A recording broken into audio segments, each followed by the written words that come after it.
best way of explaining why it is gold that is money.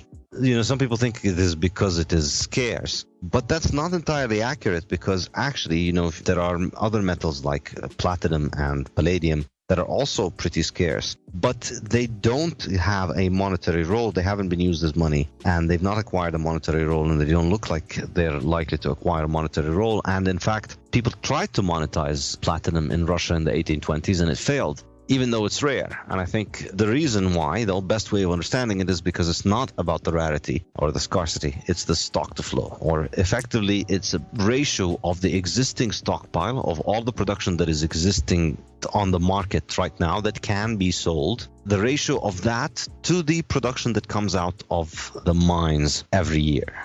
Gold is the prime money in history because it is the one commodity whose existing stockpiles are much larger than the new supply that is being made every year from gold. That's ultimately what it comes down to. And that's because gold has been mined for thousands of years by people all over the world because it does not rust or decompose or ruin in any way. It just continues to accumulate. And so we continue to add up more and more gold. And so even as we continue to get much better at digging for gold, every one particular year is just 1 year's production compared to thousands of years of production. This year is also the most advanced of all the years. So generally, it's not, 1 out of 1,000. It's about 1 to 60. In other words, it's always around 1.5%. Every year, gold's supply grows at 1.5%, roughly. So the stock to flow is roughly around 60 to 1.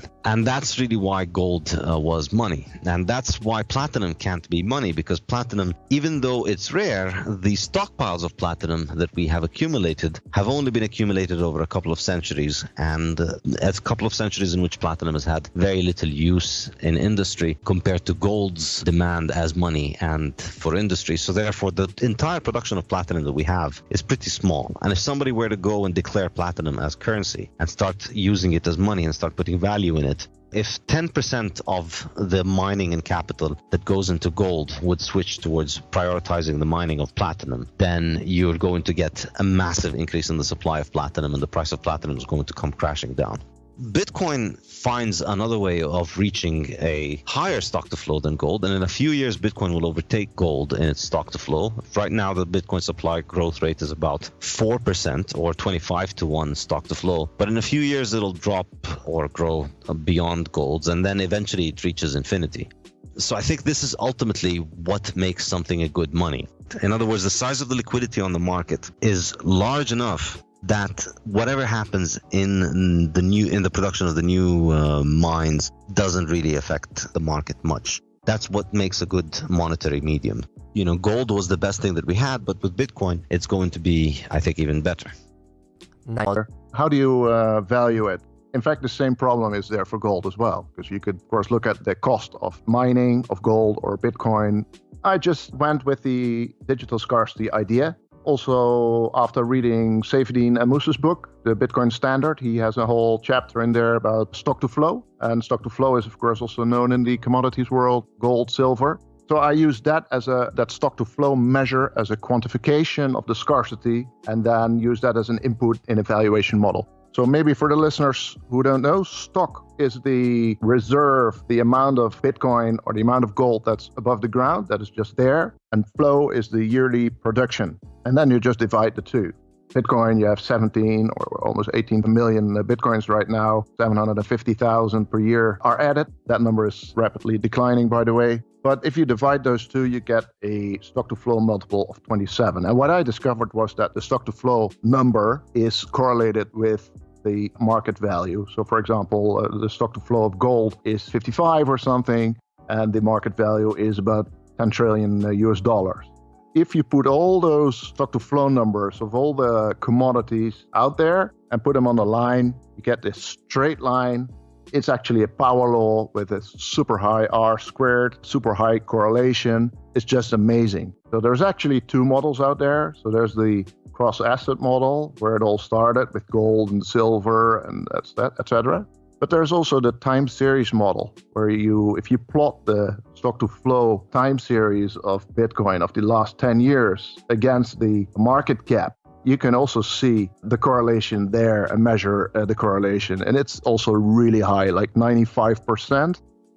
Well, I know personally, whenever I read it, I was like, this is it. It's about time somebody has put what I felt was happening, but didn't know how to describe it, right? And I think a lot of people in the community had this intuition that what you were describing and what you were actually applying mathematics to was happening, but we just didn't know how to describe it. And so here you come into it and you start describing it. For people that are not familiar with R-squared values, describe what this is, describe what it means whenever you model something, and then the actuals compared to what the projections were, what that means. R-squared is a statistical measure for goodness of fit of a model. So if a model fits really good to the data, like perfect fit, it has a high value, 100%. And if there's no fit at all, it's 0. If you look at the numbers for the cross-asset stock-to-flow model, 99.5%. That's like almost a perfect fit. That's amazing. I've never, ever seen that before. And if you look at the 95% of the time series stock-to-flow model, that's also very, very high. So it measures the amount of variance in the price, how much of that is explained by the amount of variance in the stock-to-flow.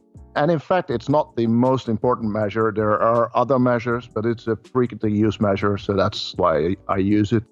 So you come up with this model, and this model explains using mathematics what the price of Bitcoin should be. And a lot of that has to do with the halving function. So could you please elaborate on what that is, and also give us an idea of the estimated price levels depending on the year that we're in?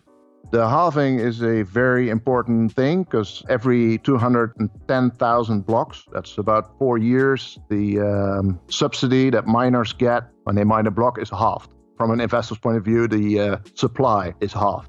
That doubles the stock-to-flow measure and increases the value as well. So especially those stepwise nonlinear function is very, very interesting because markets are anticipating on it. There's a lot of debate and narratives always around halvings. But if you look at the numbers, so we're now at a stock-to-flow of Bitcoin of 27, and that gives a value of, well, about a little under $10,000. So we're about there, a little bit over right now. But after the halving, if the stock-to-flow doubles, that's in May 2020. So that's 8 months away. Very interesting, very, very awesome event. The stock-to-flow doubles, but the value of Bitcoin goes 8 or 10x.